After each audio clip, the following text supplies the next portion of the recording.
Today was a stressful day. No, I don't think you understand. Today was an exceedingly stressful day. Today was a day in which I just wanted to pull my hair out and scream. Today was a day in which I wanted to kick the closest thing to me. Today was a day when I wanted to cuss like I've never wanted to cuss before. I wanted to just say, mother, son of a... But I didn't. You know why I didn't? I didn't say those things. I can't say those things. You know why? Because I'm a Christian. That's why I'm a Christian. It's my boy Christian right here. What's up? What's up? Who am I talking to? You're talking to... No, you're talking to my boss. Oh yeah? What's up? He came through to buy some candies. The wifey. When the wifey says go buy candy, you go buy candy. Hey, happy wife, happy life. Happy wife, happy life. You gotta keep the peace to get a piece. That's right. Okay? I like that. Hashtag that. Hashtag. That's what I'm talking about. See you later, brother. All right, thanks, bro. Have a good one. You too. Have a good one. Man. All right. No, that was my friend Christian. He works at Safeway. You want to know what I was frustrated about? I'm glad you asked. I'll tell you what I was frustrated about. I was frustrated about the internet. Now, let me tell you my internet story, my internet saga. I've been dealing with this for years. And if you live in the United States of America, you also have been dealing with this for years. Here's how it works. You sign up for that new fast internet service. They promise you things like 45 megabits per second. It's super fast, lightning fast internet service. Everything goes fine for the first 12 months, 14 months maybe. Somewhere around month 13, month 14, the internet service starts to lag. You start to notice that it's getting slower and slower and slower. And by about month 14, month 15, your internet service sucks. And you start doing speed tests and you realize that you've gotten down to like 12, 13 megabits per second when you're paying for 40 megabits per second. Okay. Now, should be very simple, right? Call customer service. Tell customer service, here's the problem I'm having with my internet service. Please fix my internet, right? No, it's not that simple because you call customer service and here's what they do. Right, on this speed test we need to perform. It's supposed to be at att.com/speed test. That's where I am. Speedtest.att.com/speed test. That's exactly where I am. Watch this. Now I use AT&T. And it's not just an AT&T problem, but AT&T does this, Comcast does this, and if there's some other internet service provider out there that can give me lightning speed internet without any of this junk, somebody please let me know and I will sign up with them tomorrow. But here's what they do. You call in. A customer service representative answers the phone, and here's what he says. How can I help you? You say, I'm having slow internet. Ah, no problem. I can help you with that. Now you get excited because you think somebody is going to fix my problem for me, but you are wrong. I'm getting a little bit frustrated because I go through this every single time. I think you guys just need to give me a new modem. Because typically when I call, it's about 30 to 45 minutes, sometimes even an hour of hoops that you ask me to jump through. You know, can we just skip all that? It's 13.52 megabits per second, 2.92 upload, which is exceedingly slow because I'm paying for like 45 or something. That someone is actually going to ask you a whole bunch of questions and have you jump through a whole bunch of hoops that have nothing to do with your problem. By the way, you mentioned that the laptop or the computer that you have is connected to wireless, right? Yes, it is.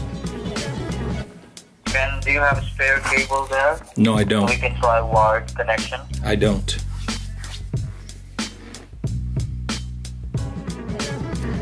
What would trying a wired connection do for us? We can check if it's also happening on the wired connections. But how will that help me? Because going forward, I need to use Wi-Fi. So let's say we put a wired connection in and we get up to 45. That doesn't help me. Okay, no problem. Do you also have a third-party device? disconnected? A what? A third-party device like switch, hub, secondary routers. No, I don't. Do you also experience like it drops down the signal or it disconnected? Yes, the Wi-Fi goes in and out. Sometimes it stops completely. I've reset the router several times. How far are you computer from the modem? About 15 feet. Can I ask you to go near the modem? No, I need you to fix my internet. I'm not this. You're asking me to jump through meaningless hoops that don't do anything. Going 15 feet closer to the modem, what is that going to do? I want you to turn off your computer and reboot it and try again. Why? All of these questions and hoops that they ask you to jump through are designed to try to convince you that the problem is all in your head. He was asking me questions like, what kind of computer are you using? Is it a Mac or a PC? What is the operating system that you're using on your Mac? Is it the latest operating system or an older operating system? I mean, because I'll be needing your assistance. I'll be asking you a couple of questions, so don't be irritated, Mr. Robinson. I'm irritated because every time I call, I have to go through this. It's like every 18 months, I have to cancel my service with AT&T and go to Comcast. And then Comcast does the same thing to me. And then 18 months later, I got to cancel my service with Comcast and go back to AT&T. And as soon as I say cancel my service, then you'll say, oh, wait, no, we can fix your problem. We can fix your problem. Can't we just fix my problem? The next set of questions is going to be, what are you wearing? Are you wearing anything that has too much metallic material on it? It could be interfering with the signal. Anything but to fix my problem, and my problem is slow internet. I was on the phone with this guy for 45 minutes, and this is their tactic. When you call in with a bandwidth problem, their goal is to keep you on the phone, jumping through meaningless hoops for a minimum of 45 minutes, so that the next time you have a problem with the slowness of your internet, you will not call them. Just want to say that I'm always hesitant to call. I've actually been dealing with slow internet for months. AT&T does a really good job of discouraging its customers from calling by putting customers through about an hour of hoops to jump through when they do call. So I hesitate to call until I can't handle it anymore. And when I do call, I pretty much get the same thing each and every time. A bunch of questions that, you know, don't really amount to anything. And then after about 40 minutes, then they agree to reboot my modem, which makes it kind of work for a couple of weeks. And then I'm back in the same situation again. They want you to stop and think, do I actually have the time to go through? Now see, this is what's crazy to me. Customer service, shouldn't they be about serving the customer? Like, shouldn't their goal, it's like their goal is not to make sure that I get the internet service that I pay for. Their goal is to make sure I keep paying for it.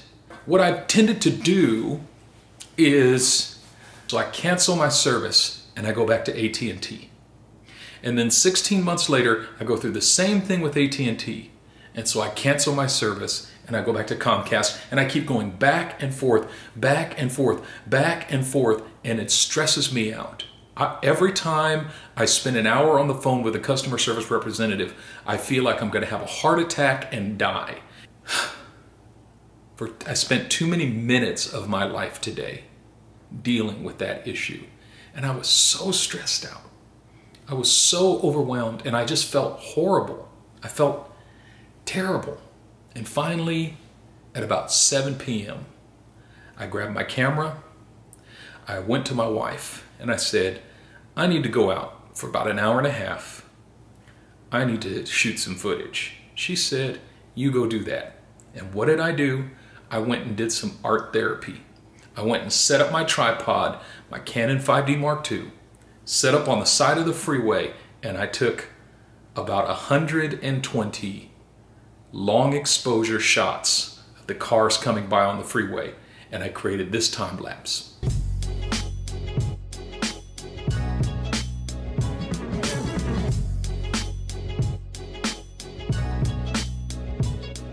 And You know what? When I came home after that, I felt great. I wasn't stressed out anymore. I wasn't overwhelmed anymore. I didn't feel terrible anymore. I felt great. Why? Because I got to get out of the house, number one, but I got to do something creative. I got to do something active. And you know what? I call it doing art with God. And that's what I got to do. I got to do some art with God. I stood on the side of that freeway for like an hour, almost like 45 minutes to an hour. And I took 120 long exposure shots. And I got to see my work right in front of me. I came home feeling refreshed. You know what? You might be stressed today. There are 1,000 things that stress us out. You might be stressed and overwhelmed. You know what you need to do? You need to get out of the house. You need to do something creative. You need to do some art therapy. And I guarantee you, you're going to feel better. Because I feel better. All right, that's all I got. Have a good night.